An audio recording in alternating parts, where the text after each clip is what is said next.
Well, for the first time ever, what I'm going to do on this particular episode, I'm going to start with the news updates because there's stuff in here that are important to tell about and try to put out some content for all of you guys. I'm also going to review what happened on MLW's Fusion Alpha 3, with, of course, we're getting closer to their latest event that's going to show up on Thursday, which is Fightland. And then, of course, AEW Dynamite celebrating their 2 year anniversary with some incredible matches with the TNT title on the line. We even got the casino ladder match. Whoever's going to win this one will get a chance to face Kenny Omega in a future title shot, and many other stuff that's going to take place. I'm also going to review two past events by Pro Wrestling Noah, up to Emotions, Day 1 and Day 2, on separate occasions.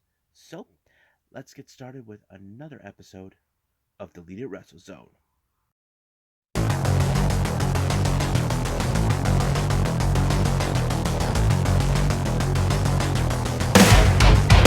Are you ready?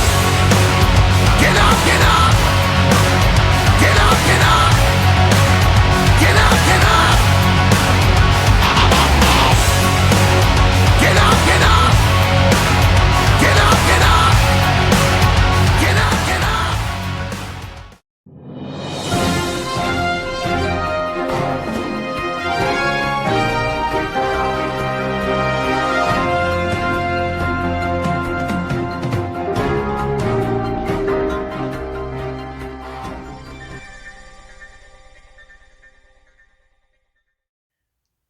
Welcome, everybody, to the Deleted Wrestle Zone. All things that it's pro wrestling with AEW, NXT, New Japan Pro Wrestling, Impact Wrestling, the National Wrestling Alliance, various promotions, wrestlers, matches, and championships. I am your host, Jay, right here. So, if you just saw the earlier part after the intro, yes, is the news updates that you guys probably want to hear. Now, this one just fall into my lap for the last 2 days, and this one involves Women of Wrestling, or as WOW. Um, it was announced that they're going to relaunch in 2022. Now, the reason they're doing this is because, as you all know, 2020 has been the worst year in the entire planet's history with the pandemic. Many wrestling promotions had to not do a lot of their shows. Women of Wrestling was amongst them. But however, there's a lot of things it took on. It's been revealed that now they have a partnership for a TV deal with Viacom CBS, the global distribution group, which is going to be great because I know that they want to be in a very high league for all of women in wrestling. That is something I think we definitely can get behind of because I know um, we have seen women pay-per-views, events in either major or in independence. Now, amongst this report, I was told yesterday that, of course, Tessa Blanchard signed with a promotion. It was revealed it was with Women in Wrestling, and she was a previous world champion in that promotion. Now, you probably say, why couldn't she go with any? But this one's simple. We all know that her track record speaks for itself. We know that she was in a highly controversial matter where they were saying she was a bully and all that. And don't forget that she had a lot of baggage in her life. She got terminated by Impact Wrestling last year for not doing what they were asking her to do, and she was stripped of the title. Basically, there's that, but I think this is the only option she got since WWE and AEW are not interested at all with her. Now, the real question remains with certain people. Um, are we gonna have any? Who's gonna be in it? Now, there's still no indication about other women involved, like Steffi Slays or other. Even Thunder Rosa was in it, but a different character. I don't know. So they did announce newer wrestlers or the new superheroes. We have Danny B, Alice Gracia, Brianna Montes, Kate Smith, and Emo Apton. So that's pretty much it. But the best news that came around is just been announced. AJ Mendez, or as we know her in WWE, AJ Lee, is now officially part of the team with Women of Wrestling, but as an executive producer. Now, some of you probably be spectacle. Wait a minute. we would rather see her wrestle. I would love that too, but however, I think this is something different because A, she's an author, she wrote books, she wrote comic books. I think it would fit in for her and a little imagination to fit in this particular story, but we'll see what happens when they relaunch. Now, the next news is coming from a promotion based out of Florida. You may have heard of them, and forgive me if you guys think they got the same acronym. Is they're called Generation Championship Wrestling, or GCW, or we just call it GCW Pro, not to confuse Game Changer Wrestling.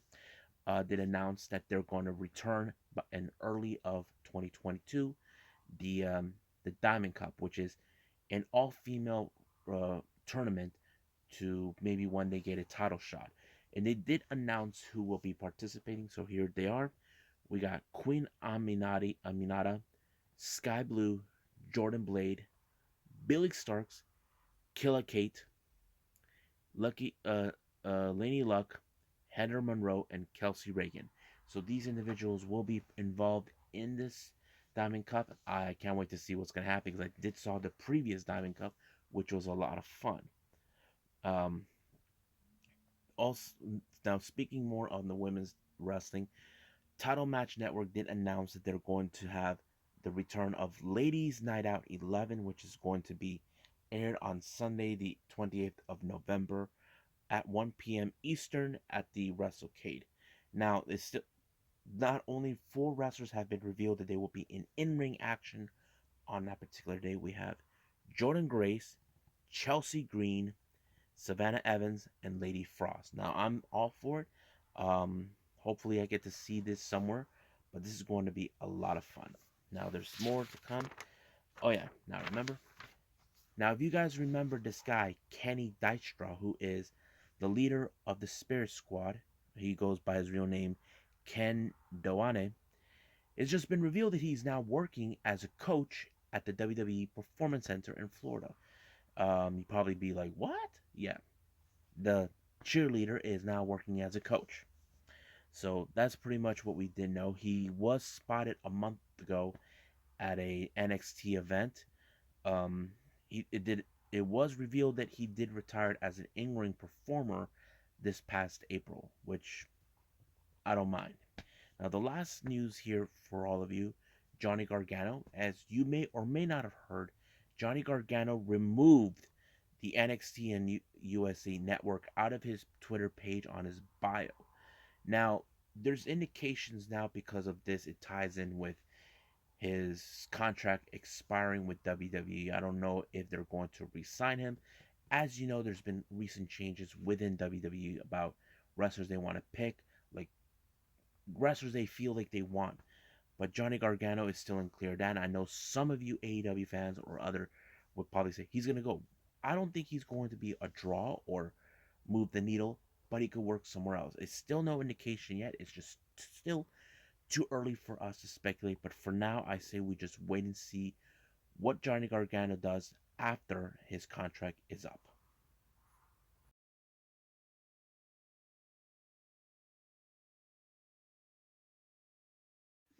Alrighty, so let's move on with Major League Wrestling for the MLW Fusion ALPHA number 3.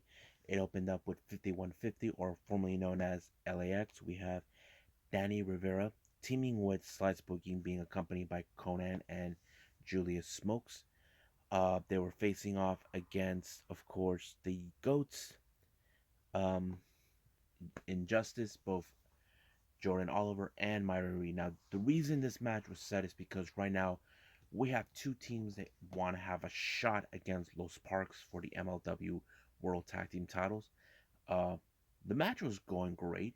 However, it caused the help of outside help coming from 5150. We're talking about Julius Smoke, who whacked Myron Reed out and costing them to win the match. However, they continue with their feud outside and even take out their frustrations out on the officials, especially the referees. Now, we do see an interview with C Stars. As you know, MLW are now becoming the launch to bring in women wrestling in it, but they're using a featherweight division. They interviewed Ashley Vox and her sister Delmy Eaksox, known as the Sea Stars. They are very happy to be there, but not to mention Ashley is going to face against Willow Nightingale. But as soon as they were having a little fun in the back, they were interrupted by another wrestler. I don't know who that is, but this is going to be interesting seeing more women involved in MLW. And I have to say, but that match between Ashley and Willow will take place. Now, as you know, Contra Unit has been one of the most factions that have been causing all kinds of problems. Davari was in fact doing his little propaganda until he was viciously attacked by Hammerstone. But as soon as Hammerstone was fixated on hurting Davari, he was attacked. But this time it brawled over the backstage. It's gonna be it was of course Mads Kruger, who they've been going back and forth with each other for who knows how long. But it went on. They couldn't control them. Now we get to the women's match. Actually, Voss, along with her sister Delmy, taking on Will Nightingale. It was a very impressive match. I have to say, it was really good. It wasn't too hype, but it was good. It was very interesting to watch. But it was Will Nightingale who picked up the victory. But I don't know um, what else they're gonna do with it. I mean, there's still no indication if there's gonna be a title involved. I mean, they should, but we'll see where they're gonna go. Now, as you know, Davey Richards has been making headways everywhere where he goes, making appearances. He was interrupted during his interview by TJP, who wants to start stirring the pot with other people, and he picked the wrong guy. Now, let's go to our main event, which is for the MLW World title, which we have Matt Cross, who requested this match to take on Jacob Fatu. He was no match for Jacob Fatu, no matter what he thought. Even, excuse me, even though the title will be on the line with Alex Hammerstone, but in this case, Matt Cross was in vain. He did not win the match when the Samoan Werewolf took him out, but he was sent in a body bag by orders of Joseph Samael. So still, I can't wait to see what's going to happen in Fightland. That's going to be on the next episode. But right now, let's just keep moving forward with AEW Dynamite on their anniversary show.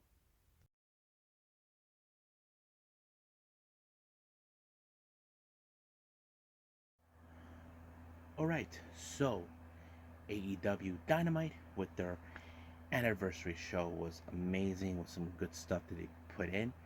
I know some of you are like, wow, can't believe it's been 2 years when these guys first started AEW Dynamite. They're not going anywhere. So if any WWE haters out there, WWE loyalists out there have a problem with it, well, get used to it. They're not going nowhere because they are exactly what pro wrestling needs. Now, the opening match started with the Super Elite. We have Adam Cole, baby, the Young Bucks, and Kenny Omega, along with the Stooges, Cutler and Nakazawa, taking on Christian Cage, Jungle Boy, and Luchasaurus of the Jurassic Express. And we cannot forget the American Dragon, Bryan Danielson. The match was unbelievably good. It was a great opener. I think it showed a lot of potential. Not to mention, we are expecting some point a rematch between both Bryan Danielson and, of course, Kenny. But I think it did show how much they were willing to work together and to win the matches at any cost. They took out already Christian. It became a 3-on-4 handicap match. I'd say it was pretty good, but however, once again, the low blow by Adam Cole caused the problem to allow them to win no matter what. Now, as you know, the main event is going to be the Casino Ladder match, where we have Jon Moxley involved. He addresses now. We do have a specific point. He felt that he was robbed from the AEW World title last year in the hands of Kenny Omega, and he believes that this is his shot to get it back. But however, there's other participants. We will get to that soon. Now, Punk comes out, give out a very interesting promo. I don't know what to make of it, but I would have assumed maybe he was looking for a challenger. I don't know. But it was very interesting. Not to mention he gave away his shoes to some fan, to who guy who's dressed up like Orange Cassidy. Now, as you know, what happened last week with Cody and Arn Anderson.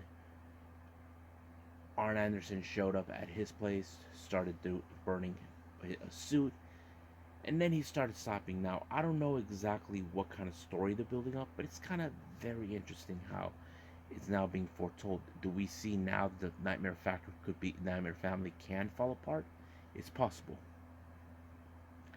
Now, our next match is for the AEW TNT title. We have Bobby Fish versus Sammy Guevara. Now, Bobby Fish initially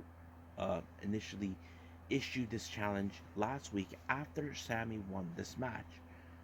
And Sammy, possibly he did not know what he was getting himself into, but somehow he was able to pull it off, even when he pulled the go to hell maneuver and making sure Bobby Fish stays down. But however, it did not last long until one way or the other, American Top Team and Dan Lambert and of course Scorpio Sky showed up. Now Scorpio Sky believes that title should have been his, and they began attacking Sammy. Fuego even tried to help, but luckily Chris Jericho along with Jake Hager showed up, and of course Dan Lambert had enough of Jericho. He believes that they're going to win their match at their Miami home ground, believing it's going to be the end of Jericho and the rest of the inner circle. But we'll see what happens, because sometimes home field advantage does not go your way at all. Now, the Acclaim are currently ranked number one in the rankings for the tag team division. They issued that they want the tag team titles, and they made a diss video. Now, I doubt, in my opinion, that the Acclaim is going to win their titles. They're going to wish they never dissed Penta and Rey Fenix, especially Penta, because if you guys know, he kicks hard, he chops hard, and he probably will tell them que he has cero miedo. Yes, you heard me. Cero miedo. That's what he's going to tell them. Now, do they know what fear is? No. But it's going to be an interesting match. Trust me. It will. Now, for a while now, we've been hearing the super announcement coming from Tony Khan. So Tony Schiavone made the decision to made the announcement on his behalf. It was announced that we all know already, something we've been aware. As you all know, AEW Dynamite is moving to TBS starting on January 5th of 2022. But however, a brand new title for the mid-card section is now going to be out, and this one is for the women's division. We're talking about the TBS title. I have to say, there were rumors circulating this. I know somebody thought that this was not a good idea, but we'll see. However, many of the women wrestlers thought it was a good idea, especially one other person who's glad this belt exists, and that is Britt Baker, our current AEW Women's World Champion. Now, why does she is happy about it? Think about it. She thinks that no one's going to pay attention to her title. Wrong. Someone will pay attention. You see, there's two titles. I mean, one way or the other, someone's going to probably say, I want both titles. Anything can happen. But we'll see what happens then. But they are scheduled to do a tournament, and they even revealed the belt. I have to say it was pretty good. I think it's really beautiful. I really think it was exactly what it needs. But now we have to wait and see who will be the first ever TBS champion. Now, as you know, Darby Allin has been dealing with issues towards MJF, how he crossed the line by trying getting into his head, talking about he wished that Darby Allin would have been dead in that car accident instead of his uncle. But he wasn't going to let that get into his head, so he was mentally prepared. And however, he was set to face against Nick Comoroto of the Factory. I have to say it was pretty darn good, but however, it was the coffin drop that nailed it and put out Nick Comoroto. But QT was being such a dummy, he made his biggest mistake. Tried to diamond cut Sting, but Sting got up and then put him in a Scorpion Death Drop. So, and you can hear people saying, you effed up. You effed up. So he did. Now, it's great to see the Dark Order back together.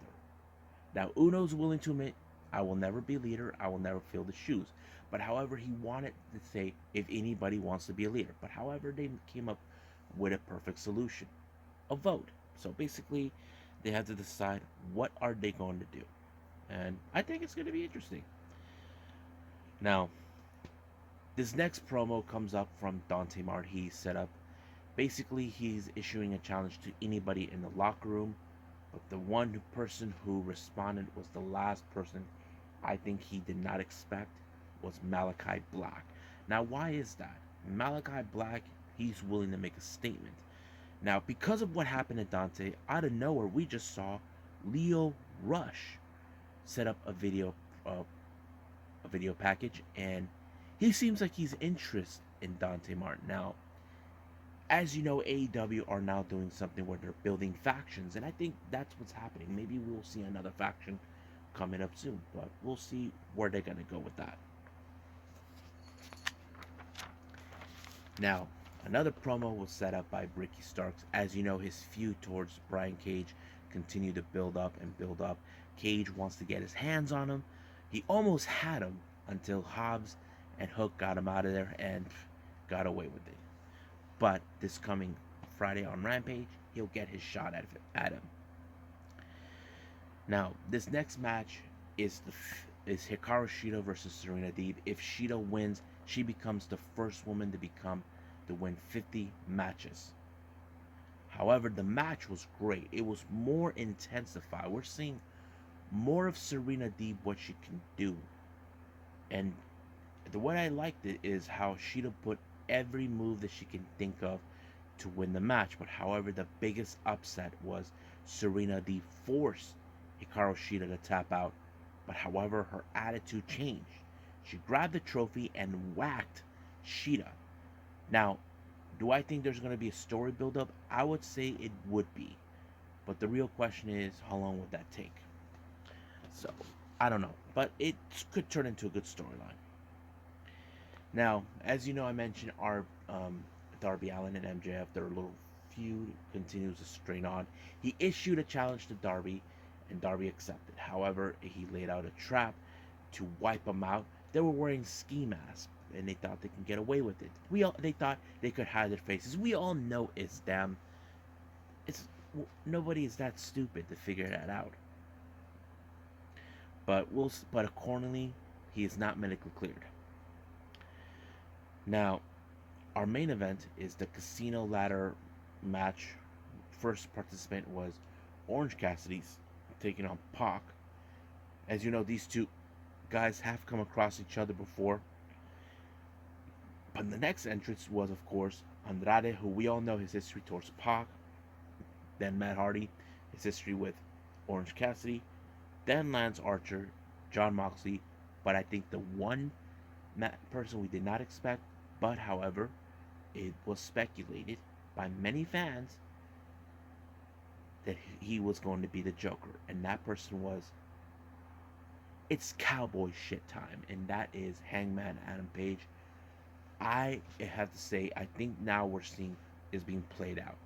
He actually won the match. Now, there's been talk about that. I will talk about that in my podcast soon about Hangman Page if he will be able to get the title. And I have to say, but however, during the first commercial break for Roads to Top, he seems like he was avoiding the answer to the question, which is he going to challenge for the AEW World Title? Now, and there's no doubt in my mind he will, but I don't think he's ready to acknowledge it. As you know, Kenny will never allow anybody to strip him from his title, and I think many fans says Hangman Page should be the one to do it.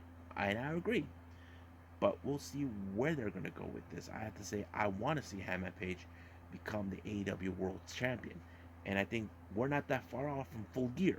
So if that's the case, I'm all for it. But right now, we'll see how they're going to build up with this particular story, and I can't wait to see it when it comes to fruition.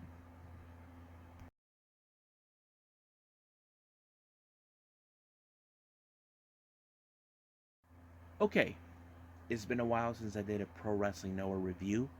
This took place in late June on the 30th. This is from the Up to Emotions 2021. This is day one out of many events for this. I'm almost done catching up with Pro Wrestling Noah, so we'll see where they're gonna go. However, let's open up with the first match. We have a six-man tag team match. We have Yasutaka Yano, Kinya Okada, and Junta Miyawaki taking on the Funky Express. We got Akitoshi Sato, Mohamed Yone, and of course the king of the Funky Express, Shohei Taniguchi, or as now he's called himself, King Tani. I have to say they're showing much who they are. As you know, Funky Express had no leader when they first started, but Tani came up with the idea it doesn't need a leader, it needs a king, and he won a four-way battle, which I have to say, seeing him as a leader kind of would make sense. But he's leading the troops well, and I think anything could happen. And it was, of course, King Tani who picked up the victory when he had Junta Kiyawaki submit it and force him to tap out. Now, our next match, two former friends now becoming enemies. We got Yohei of Los Perros del Mar de Japón taking on Stinger's Seki Yoshioka. Now, these two known each other pretty well. They were part of the most high intensity junior heavyweight factions full gear. It was very intense. Yohei would do anything to get his hands on Yoshioka for what he's done, betraying him, betraying Hajime, but he beat Yohei real good. But however, this is not going to end like this. Our next match, we have more of the junior heavyweight. We have the members of Congo in the junior division, Niho, Hao, and Tadasuke taking on Hajime Ohara and the tag team Momo no Sanchin Tag, consistent of Atsushi Koroge and Daisuke Arada. I have to say it was pretty good. As you know, Tadasuke and Hao are now in line for a shot of the junior heavyweight tag team titles that both Ohara and Harada has, which is very interesting. But however, it was Hajime that picked up the victory for his team. It was really good. I have to say, it's putting them on the road to make the junior heavyweight division in Pro Wrestling Noah greatness. Now, our next match, we have, of course, the continuation of the rivalry between Los Perros del Mar de Japón taking on Stinger. Originally was supposed to be a six-man tag team match consistent in with battle sides. We have Kotaro Suzuki, who else? Idaka, and of course Run Guy. And of course for Stinger we have Ogawa, Suzumu, and Ayada. It later became into an 8-man when Yohei spoke up saying, "Let's switch it up," and that's exactly what he did. It switched up, but however, it was Los Perros de Mar de Japón that picked up the victory, putting Stinger on notice. Now, our next match, we have Congo, consistent of Mononabu Soya, Katsuhiko Nakajima, and Keno taking on Yoshiki Inamura, Kaito Kiyomiya, and of course Masa Kitamiya. As you know, Masa and Nakajima are the current tag team champions. It's still unclear what they're gonna do with that, but I know that there was something that took place, but I'm not sorry about that. But I'm kind of excited to see how this is going. But it was becoming apparent that the rivalry between both Kiyomiya and Nakajima is taking a bigger toll. But however, it was Kiyomiya who put Nakajima in a submission, forcing him to tap out. Now, our main event, we have Sugiura Gun, consistent of Katsushi Sakuraba, Kasuma Muri, Murakami, and Takashi Sugiura teaming with legend Yoshiaki Fujimura. It was unexpected. Many fans did not expect it, but they did. Taking on M's Alliance, Yuko Miyamoto, Masaaki Mochizuki, Masato Tanaka, and of course, Naomichi Marufuji. I have to say, it was a good match. Seeing an older gentleman involved with Sugiura, I think he fits in, but I'm not sure if he's full time. But it was Sugiura who picked up the victory for his team, and I think I like it. I mean, I can't wait to see more of it, but right now let's jump in with day two of this particular event.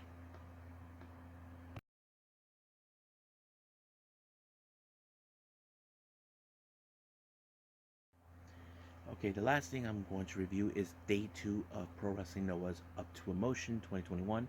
This took place on the 3rd of July, which ironically, in back then, it was like a day before 4th of July.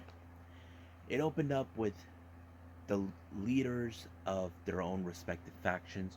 We got Takashi Sugiura versus Naomichi Marufuji. I have to say this match was also an instant classic. As you know, Marufuji is the current GHC heavyweight champion, but Sugiura wants that title so bad, and I think it kind of fits in.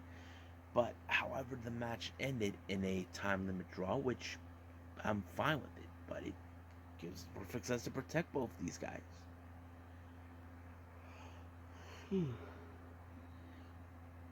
Excuse me. Our next match we have, it's an 8-man tag team match. We have Yasutaka Yano, Kai Fujimura, Kinya Okada, and Yoshiki Inamura taking on the Funky Express, all members Inoue, Sato, Yone, and Tani. It was a pretty good match. It kind of showed Funky Express are now getting their groove on, trying to be a dominant faction. And it was Atsugushi Saito who picked up the victory when he put one of them submitted. And I did not expect this in the post match from him where he is dancing. It was not like him. But I think he's embracing the Funky Express. Don't you guys think? I mean, if it was me, I would have done the same thing. But it was really interesting. Our next match we have is Junta Miyawaki teaming up with Atsushi Kodoge taking on Kongo, Neo, and Keno. It was a great match because it showed that Keno, I'm not effing around. But however, it ended with Keno putting Junta Miyawaki out when he put him in a sleeper hold. The ref made the decision to, end the match. Our next match we still got more of the rivalry between Los Perros del Mar de Japón taking on Stinger. This one did not end properly. As you know, they will do whatever it takes to defeat each other and try to find out who rules the Noah Juniors. And that is the reason this match is happening. But I don't know. I'm just spitballing here, but that's how I see. So as long as there exists, that's the way I see it. Now our next match we have is Kongo. It's Tadasuke Hao, Manabu Soya, and Katsuhiko Nakajima taking on Hajime Ohara, Daisuke Arada, Keito Kiyamiya, and of course Masa